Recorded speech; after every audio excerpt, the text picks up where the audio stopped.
बच्चों के पेरेंट्स को बच्चों को स्कूल भेजने के लिए बोला, उन सबको समझाया और वापस ऑफिस की तरफ चली गई। और दोनों का हमेशा से यही काम रहता था। जब भी वो दोनों पढ़ती थी तब अपनी पॉकेट मनी बचाकर ऐसे ही जरूरतमंदों की मदद करती रहती थी।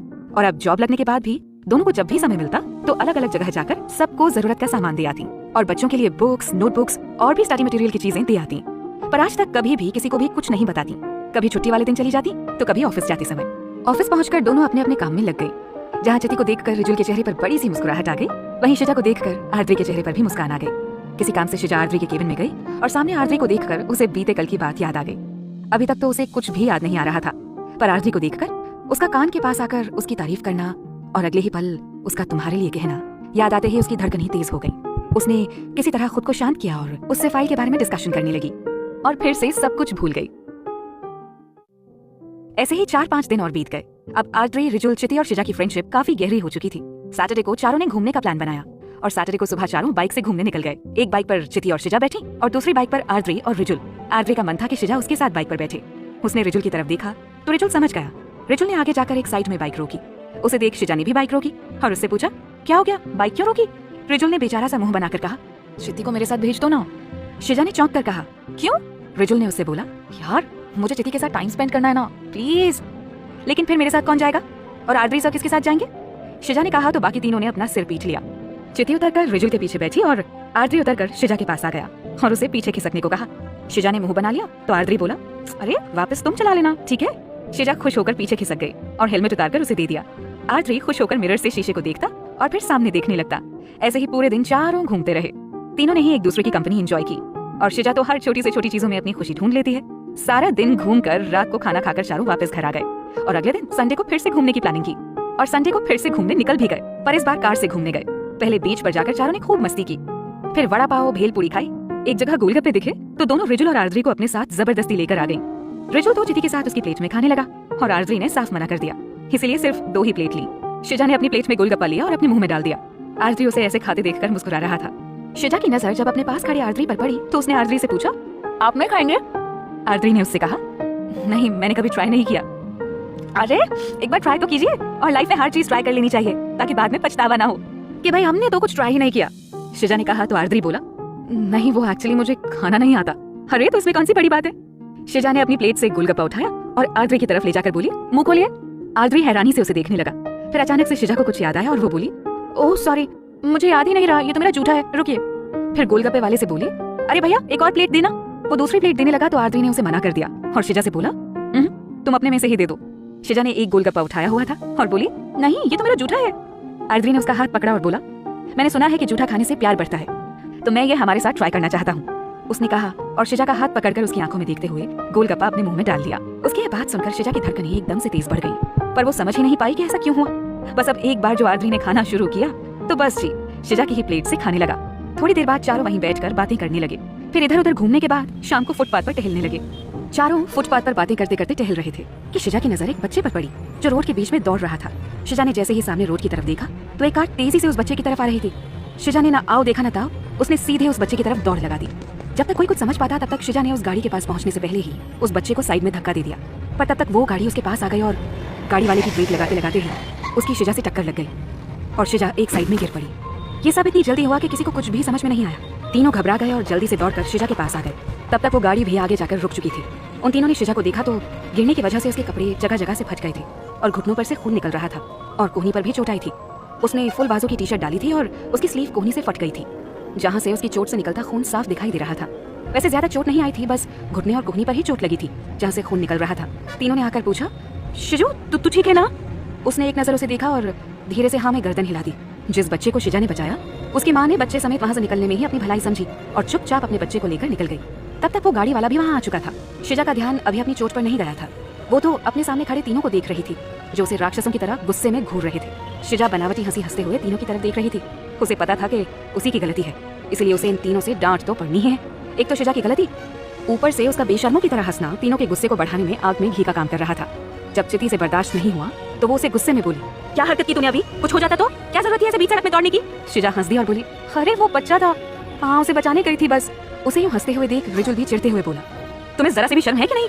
एक तो गलती की और ऊपर से बेशर्मों की तरह दांत दिखा रही है। शिजा ने मासूमियत से अपनी गर्दन नामे हिला दी। इसकी इस हरकत से आरद्री को गुस्सा आ गया। रिजुल उसकी तरफ देखकर हैरानी से बोला, मतलब तुम्हें जरा भी शर्म नहीं है ना? हम तुम्हें डांट रहे हैं और तुम बस यहाँ बैठकर हंस रही हो। शिजा धीरे से बोली। नहीं है, पता है क्यों? नहीं, अब आप सबको कैसे पता होगा? चलो मैं ही बता देती हूँ। वैसे इसीलिए क्योंकि वो थोड़ा अदब से बोली। शर्म उनको आती है जो शर्म से शर्माते हैं। हम तो बेशर्म हैं, शर्म हमसे शर्माती है। उसकी ये बातें सुनकर सभी हैरानी से उसकी शक्ल देखने लगे। वहीं वो गाड़ी वाला लड़का काफी देर से इन सबकी नौटंकी देख रहा था। पता नहीं क्या था जो वो इनकी नौटंकी देखने को खड़ा हो गया। अचानक से उस लड़के का ध्यान शिजा की चोट पर पड़ा और वो उसके पास आकर बोला, अरे आपको चोट लगी है, चलिए मैं आपको हॉस्पिटल ले चलता हूँ। उस लड़के की बात सुनकर सभी का ध्यान शिजा की चोट पर गया और सभी उसके पास बैठ गए। अरे कोई बात नहीं, ज्यादा चोट नहीं है, छोटी मोटी चोट है, ठीक हो जाएगी, बोलकर शिजा ने मुस्कुराते हुए अपनी चोट की तरफ देखा और अपनी चोट से निकलते खून को देखकर उसकी मुस्कुराहट गायब हो गई और उसकी आंखों में आंसू बहने लगे। उसकी आंखों में आंसू देखकर बाकी तीनों की आंखों में भी आंसू आ गए। आरती ने खींचकर शिजा को अपनी गले से लगा लिया। उसकी आंखों में भी आंसू आ गए थे। आरती शिजा के बालों को सहलाने लगा और शिजा भी उसके गले से लग गई और सिसकियां ले लेकर रोने लगी। उसकी सिसकियां इस बात की गवाह थी कि वो इस वक्त कितनी तकलीफ में थी। सभी वहीं एक साइड में बैठ गए और वो लड़का भी वहीं उन सबके पास ही बैठ गया। वो अभी भी गिल्ट में था कि उसकी वजह से शिजा को चोट लगी। आरती उसके बालों को प्यार से सहलाते हुए बोला, अरे चुप चुप चुप चुप, इतनी सी चोट से डर गई? तुम तो ब्रेव हो ना, इतनी जरा सी चोट से रो रही हो, बिल्कुल चींटी बराबर चोट भी नहीं है ये, और तुम तो मार्शल आर्ट चैंपियन हो और ऐसे रोने लगी? ये तो हमारी प्यारी सी चुलबुली शिजा नहीं है। हम जिस शिजा को जानते हैं वो इतनी सी चोट से तो नहीं रोती और नहीं घबराती है। फिर ये शिजा कैसे रोने लगी? ज्यादा दर्द हो रहा है क्या? काफी देर तक तो शिजा सब सुनती रही, फिर सुबकते हुए बोली, मैं चोट की वजह से नहीं रो रही हूँ और ना ही दर्द की वजह से रो रही हूँ। आरती ने उसे अलग करके उसके आंसू पोंछे और उसका चेहरा अपने हाथों में लेकर बड़े ही प्यार से पूछा, अरे तो फिर इतने मोटे मोटे आंसू क्यों बह रहे हैं? पता है ना कितने कीमती हैं ये आंसू? शिजा मासूमियत से बोली, मेरे पूरे कपड़े फट गए। और एक बार फिर से उसके आंसू बह निकले।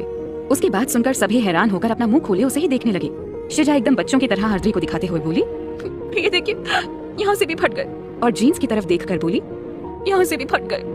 आरती ने एक बार अपनी आंखें बंद की और फिर दोबारा खोलकर उससे बोला, तो तुम रो क्यों रही थी फिर? शिजा ने अपने आंसू पोंछे और बोली, अभी बताया तो, मेरे कपड़े फट गए इसलिए रो रही हूँ। बाकी चारों वहीं बैठे बैठे हैरानी से उसे देख रहे थे। आरती ने अपनी बात को एक बार फिर से कंफर्म करते हुए पूछा, मतलब तुम इस चोट की वजह से नहीं रो रही हो? शिजा ने मासूमियत से अपनी गर्दन ना में हिला दी और अपने आंसू साफ करते हुए बोली, अरे मैं इतनी छोटी सी चोट से नहीं घबराती, ये तो 2-3 दिन में ठीक हो जाएगी। फिर अपने कपड़ों को देखकर भरे गले से बोली, लेकिन ये कपड़े तो दोबारा सही नहीं होंगे ना, और ना ही दोबारा मिलेंगे, ये तो फट गए ना। उसकी ऐसी मासूमियत सी भरी बात सुनकर आरती, रिजुल, चिति और वहाँ वो गाड़ी वाला लड़का एक दूसरे को देखने लगे। उन्हें समझ नहीं आ रहा था कि इस बात पर ये लोग हंसे या फिर रोएं या फिर गुस्सा होएं। अचानक से वो गाड़ी वाला लड़का जोर से हंस दिया। उसे हंसते देख बाकी तीनों की भी हंसी निकल गई।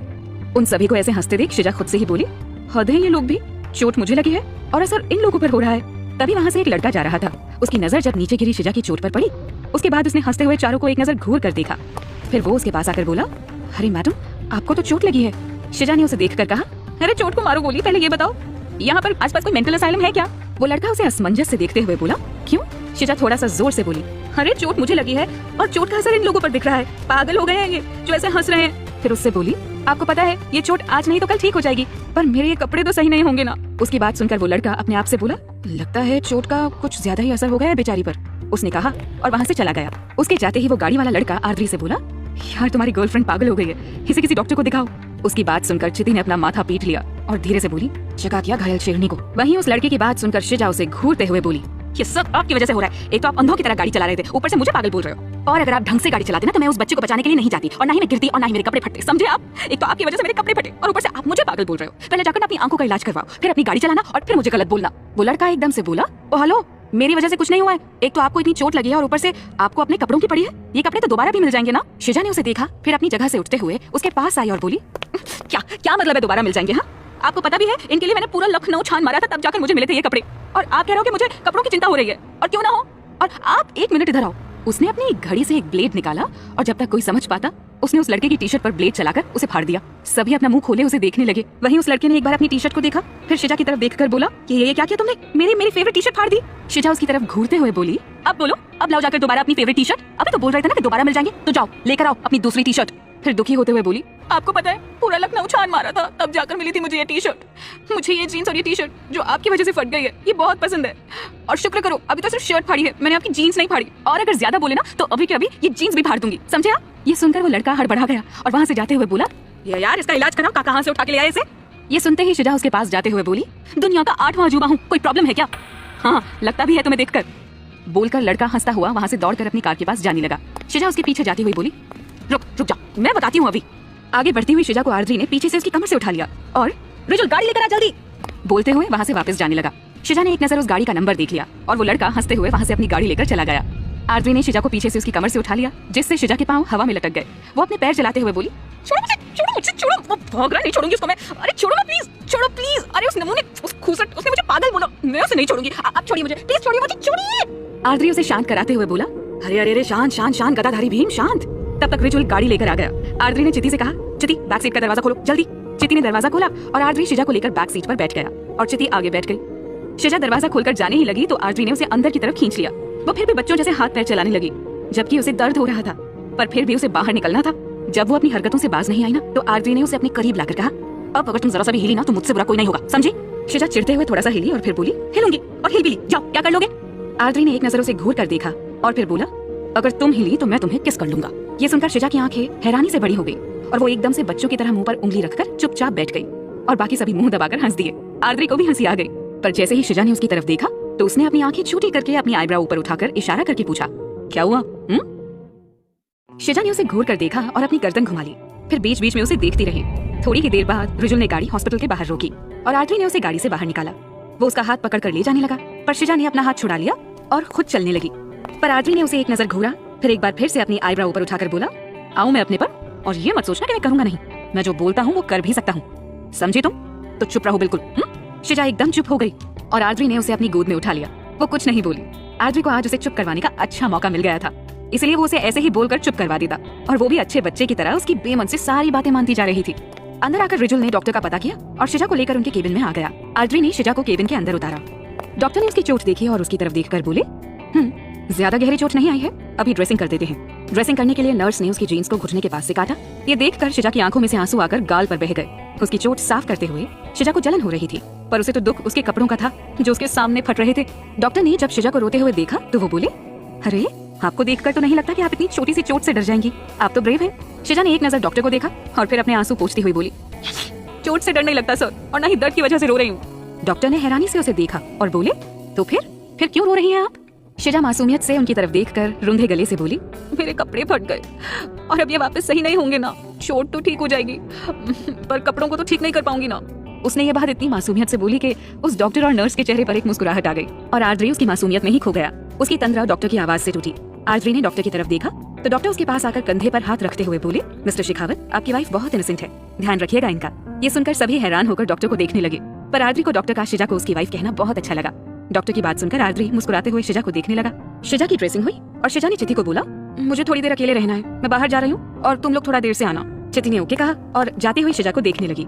आरद्री डॉक्टर से बात करने लगा और रिजुल दवाई लेने चला गया। शिजा बाहर आई और वहीं लगी बेंच पर बैठ गई।